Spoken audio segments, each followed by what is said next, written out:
Hello, and thank you for watching the DIY Farm Channel with Nathan and Jamie. And today it is so blazing hot. I feel like I'm going to melt.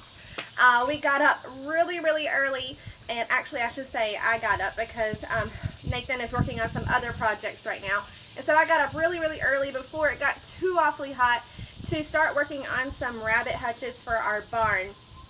So I'm going to start walking you through that here in just a second. But before we go any further, please subscribe to our channel, give us a thumbs up on this video, and comment a little bit later about maybe a technique that you saw you would like to try maybe with your rabbit hutches next. So without further ado, let's get started on these rabbit hutches before I melt.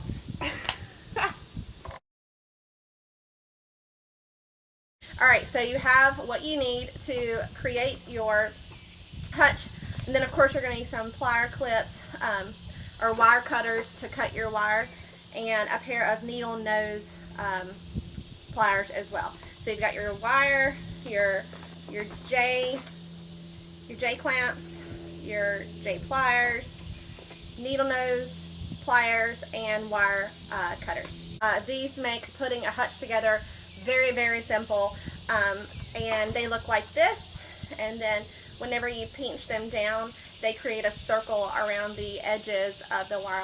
Alright, let's get started. I tried to pick a shady spot, and this was shady this morning, so this is where I started. So what I did is I cut the center long piece to the length that I wanted. So I did 14 feet long, and I just left it 3 feet across, so I did not cut the bottom. And then I went back and decided that I wanted my I wanted the height of the cage to be 18 inches. So I just cut the 3 feet in half to 18 inches and went all the way down and made my walls.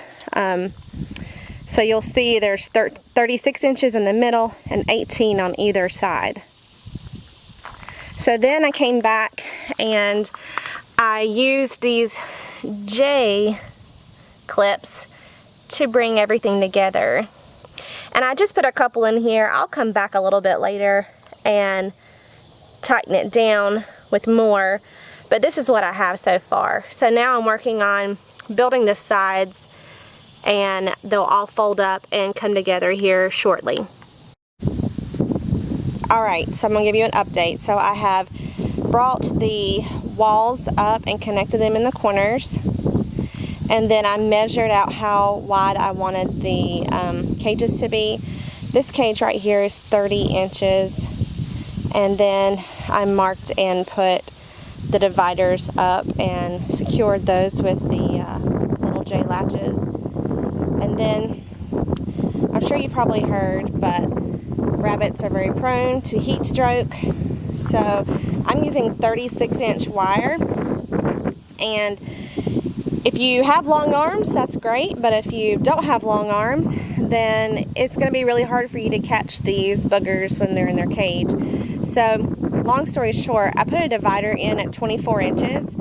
And this back section here, I can use it to put a frozen 2-liter bottle, and that will help keep them cool on really hot days such as today. I think like it's around 92, 93 degrees with over 102 or 3 heat index, and so it's just morbidly hot, and I'm melting.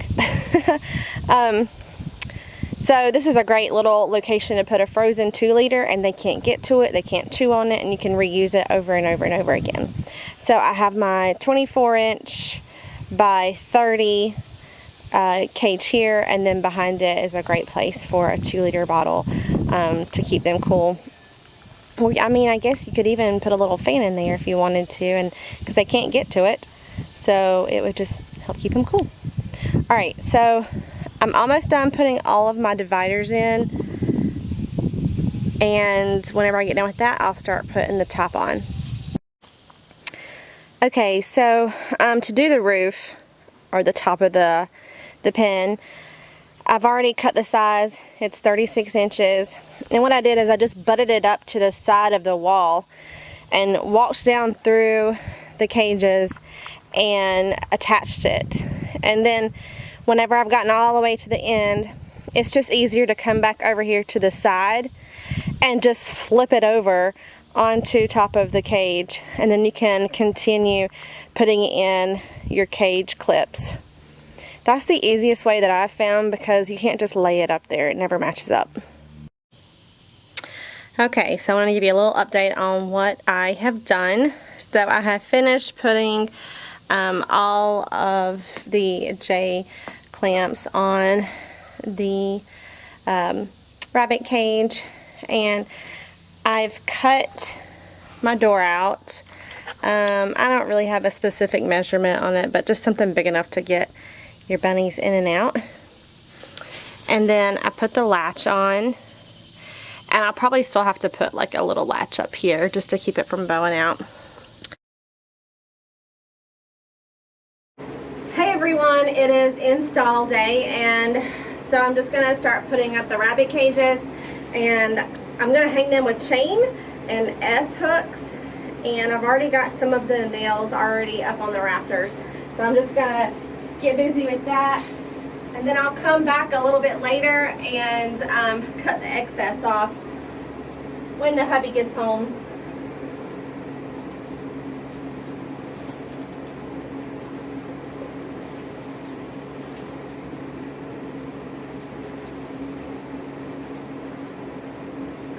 So I'll start long, and then I'll just shorten them up as I go.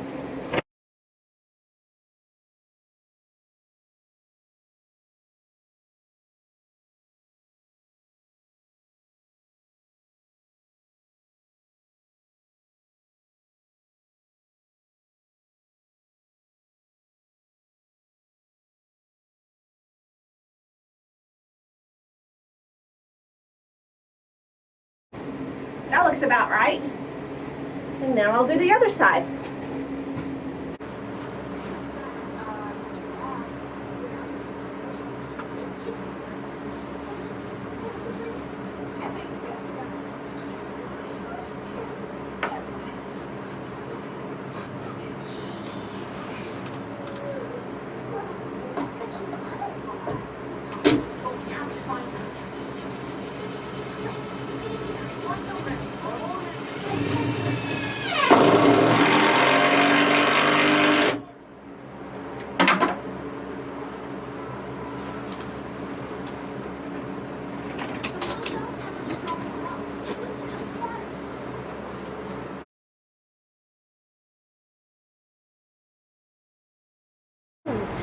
So you saw on the other video with my waters what I was aiming to do with the automatic waters, and I'll have to say that this water is I don't feel like it's very reliable, because a rabbit could get their head underneath the water and push up on it and basically drain your entire automatic water, and the rest of your bunnies would be out of water for the day. So ultimately I am phasing out of these and switching them to the nipple automatic waters, just because they're more reliable, there's less waste, and the bunnies don't have an opportunity to put their head underneath the bowl and drain the water reservoir out.